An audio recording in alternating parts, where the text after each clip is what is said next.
Get rid of it. मैंने 3 चीजें कही। एक, दहशत गर्दी के ऊपर पकड़ना पड़ेगा, किसी न किसी को तो लगाम लगानी पड़ेगी। अगर शेर की सवारी करनी है तो लगाम लगाना भी आना चाहिए। तो जिसने समझौता एक्सप्रेस पे या मिलिट्री समझौता एक्सप्रेस पे जिसने 2007 में इंडिया में अटैक किया, समझौता 68 लोग मार दिए, उसको भी तो लगाम देने की जरूरत है ना। इस पे मैं आपको बताना चाहूंगा कि समझौता एक्सप्रेस जो वाकया हुआ और हमारी इन्वेस्टिगेशन एजेंसीज ने उन खातियों की निशानदेही की, उनको गिरफ्तार किया और उन पर केस चल रहा है और हमको पूरी उम्मीद है कि इंशाअल्लाह ताला वो तमाम के खाती को हिंदुस्तान के इंडियन पीनल कोड की तरह सख्त सजा दी जाएगी। आप समझौता की बात करते हैं, मैं आपसे ये पूछना चाह रहा हूं कि हमारे पास 26/11 का वाकया हुआ, आपका जुडिशियल कमीशन बना, हिंदुस्तान में वो केस चला, अजमल कसब को फांसी दी गई और बंबई के मुसलमानों ने उसको कहा कि हम इसको अपने कब्रिस्तान में दफन नहीं होने देंगे, उसको जेल में दफन होना पड़ा। डेविड हेडली और तहव्वुर राना का मुकदमा चला अमेरिका में, खत्म होगा, सजा हो गई। यहां पर जो इतनी देरी हो रही है, इससे गलत मैसेज जाता है। जैसा आपका पहले सवाल था कि कैसे ट्रस्ट डेफिसिट दूर करें। ट्रस्ट डेफिसिट को दूर करना है तो आप जल्द से जल्द इस चीज को खत्म करिए। जुडिशियल कमीशन जा रहा है हिंदुस्तान को, उनको क्रॉस एग्जामिनेशन करने की इजाजत दी गई है और फौरन फैसला करें। मैं समझता हूं कि अगर इस पर आप एक फैसला लेंगे यहां पर आपके कानून के मुताबिक, तो बहुत एक मुस्बित पैगाम जाएगा।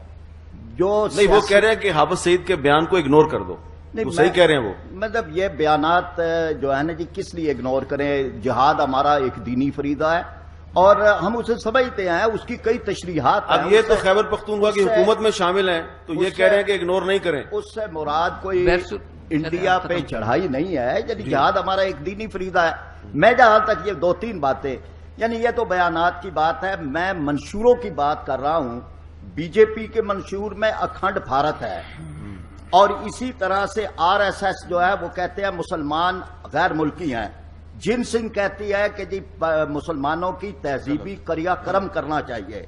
शिवसेना कहती है मुसलमानों और ईसाइयों का मैं अच्छा, ये आपने 3 बातें कर दी, ये बड़ी 3 अहम बातें। कीर्ति आजाद साहब नहीं, मैं इसका जवाब दूंगा। मुझे लगता है कि हमारे फाजिल दोस्त को बड़ी तकलीफ है कि बांग्लादेश में जमात इस्लामी के लोग गिरफ्तार हो रहे हैं और जेल को जा रहे हैं। आप वहां का गुस्सा हिंदुस्तान और पाकिस्तान में मत निकालिए। नहीं, ठीक है। दूसरी बात नहीं,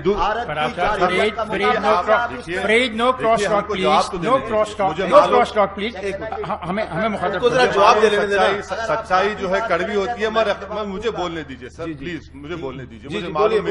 अवैश आप बोलें। दूसरी बात यह है कि आपने जिन तंजीम का हवाला दिया, देखिए हिंदुस्तान में जो हमारा दस्तूर है, कॉन्स्टिट्यूशन है, जिसके हम तमाम उसके पाबंद हैं और हमारा कॉन्स्टिट्यूशन ये कहता है, उसका प्रेम्बल ये है कि इंडिया एक सेकुलर मुल्क है। हमारे दस्तूर में जो हुकूक दिए गए हैं, फंडामेंटल राइट है माइनॉरिटीज को। आप मुतमईन रहिए कि हिंदुस्तान का जो प्लुरलिज्म है वो हमेशा मजबूत रहेगा और इंशाअल्लाह ताला उसको मजबूत रखेंगे। आप उसकी हरगिज़ फिक्र मत करिए। दूसरी बात यह है कि आप मुसलमानों की फिक्र करना छोड़ दीजिए हिंदुस्तान के। हम अपना फैसला कर चुके हैं, ये हमारा मुल्क है और हम यहां पर अपने मसाइल जमहूरियत में मिलकर तलाश कर रहे हैं। आप हमारी छोड़ दीजिए। तीसरी बात यह है कि सर, जिहाद के माने आपके कुछ हैं और मेरे कुछ हैं। अगर मैं बोलना शुरू करूं, क्या ये जिहाद है कि शियाओं पर हमला करना? क्या ये जिहाद है कि मसाजिद को मार देना, लोगों को मार देना? आप बताइए मुझे। हमारा जो मेरे जो माने जिहाद, सबसे अहम काम यह है कि नफ्स के खिलाफ जिहाद करो और अपनी नफसानी ख्वाहिशात को अल्लाह के ताबे करो, वो सबसे बेहतरीन जिहाद। जी लेकिन हमें ये याद रखना चाहिए कि 2002 में गुजरात में जो हुआ, हिंदुस्तान कायन उसकी इजाजत भी नहीं देता। वो देखें, हमें यही तो मामला है कि इतने तल्ख वाकयात के बावजूद अगर हमारी कमिटमेंट है, और मैं यही दोहराता हूं कि हमें फोकस करना चाहिए कि दोनों मुल्कों की जो मुंतखब क़यादतें हैं वो क्या कर रही। इसलिए मैंने जो अगस्त में जो टेंशन हुई उसका हवाला दिया कि हमें इसलिए परेशानी हुई कि वो आवाजें हिंदुस्तान की पार्लिमान में से आ रही थी। जो नॉन इलेक्टेड लोग हैं या एक्सट्रीमिस्ट है, वहां से नहीं आ रही थी। पार्लिमान और पाकिस्तान की पार्लियामेंट जो है उसके मुकाबले में वो क्या बात कर रही थी। हमें यही है कि हमें जब तक इस कमिटमेंट पे कि हमें एक दूसरे के साथ अमन चाहिए, जब तक हम अपने, जिसका जिक्र मणिशंकर साहब ने किया, हम गंभीर मामलात हैं, सियाचिन हम हल नहीं करते, जितनी देर हम सर क्रीक हल नहीं करते, जितनी देर ये सुलगते हुए मसाइल चलते रहेंगे, बड़ा आसान है किसी के लिए भी उसमें माचिस फेंकना। अच्छा, मेरा ख्याल है मनीष शंकर हमें इसको हल करना चाहिए ताकि कोई इसमें माचिस ना फेंक। अवैध जी साहब कुछ कहना चाह रहे हैं? मेरे फाजिल दोस्त ने अभी 2002 की बात की। देखिए, अगर आप हिंदुस्तान की जुडिशियल सिस्टम को पाकिस्तान के जुडिशियल सिस्टम से कंपेयर करना चाहेंगे तो मैं आपको बताना चाहूंगा कि जो गुजरात में हुआ उन तमाम खातियों को सजा मिल रही है। और मैं आप ही के अखबार में जब मुल्क में हम यहाँ लैंड किए तो आप ही के चैनल पर हम रात में 1:30 बजे देख रहे थे इस्लामाबाद एयरपोर्ट पर कि किसी बड़े कायद जो कराची के थे उनके विटनेस को गोली मार दी गई।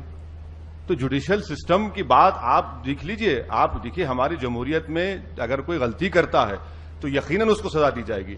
और मैं आपसे अदबन गुजारिश करना चाह रहा हूं कि आप हिंदुस्तान के मुसलमानों की प्लीज फिक्र करना छोड़ दीजिए। यहां के मुल्क के मसाइल का हल तलाश करिए। हम आपका मसाइल का हल तलाश करने में आसानी पैदा करेंगे। हमने फैसला कर लिया 60 साल पहले कि हमारा मुल्क हिंदुस्तान है, ख्वाजा अजमेरी की सरजमीन हमारी सरजमीन है। तो आप इसका छोड़ दीजिए। दूसरी बात, खुर्रम साहब, आप भूल रहे हैं कि आप ही की पार्लियामान ने सबसे पहले रेजोल्यूशन पास किया, उसके बाद हिंदुस्तान की पार्लियामेंट में किया, पहले आपने किया। आप बार बार ये कह रहे हैं कि हिंदुस्तान की लोकसभा में, अराकीनी लोकसभा ने बयान दिया। पहले आपकी कौमी असेंबली में उस वाकये के जो भी लीजिए, आपने अपना परसेप्शन दिया और करारदाद को पास किया। और ये बात बिल्कुल फैक्ट है कि वहां पर जुल्म हुआ, वहां पर गलती हुई, और उस गलती पर रिएक्ट करना एक मुल्क का अहम फरीजा है, जो आपका भी फरीजा है। आपका क्या ख्याल है, उसमें भी नॉन स्टेट एक्टर्स ज़ेरे बहस आएंगे? मैं आपसे सिर्फ इतना ही अदबन आप गुजारिश करना चाहूंगा कि नॉन स्टेट एक्टर्स को कंट्रोल क्यों नहीं किया जाता? वो एग्री कर रहे हैं, उसमें डिबेट नहीं है कि इजाजत दे रहे हैं। आपका सवाल ही इस बात की तस्दीक कर रहा है कि आप मानते हैं कि नॉन स्टेट एक्टर्स हैं। कौन है? आप मानते हैं और उनको हुकूमत की तरफ से तायद भी हासिल होती है। मैं आपसे सिर्फ इतना कहना चाह रहा हूं कि अगर मैं आपके घर को आकर हमला करता हूं और आपके अफराद खानदान को मार देता हूं और मैं आपसे कहता हूं कि नहीं भाई मैं नहीं किया, मेरे घर का नौकर किया, आप मुझसे बात करेंगे? आप मुझसे नहीं करेंगे। दूसरी बात, आप अफगानिस्तान की बात करते हैं। देखिए, हमारे कॉन्सुलेट्स पर भी हमला हुआ, और कॉन्सुलेट्स पर हमला किसने किया? वहां पर हिंदुस्तान ये चाह रहा है कि अफगानिस्तान की सॉवरेनिटी और इंटीग्रिटी बरकरार रहे, और इसीलिए हिंदुस्तान जो है हिरात से, मजार शरीफ से लेकर ईरान तक रोड बना रहा है, पोर्ट बना रहा है। इसका भी तो देख लीजिए कि नॉन स्टेट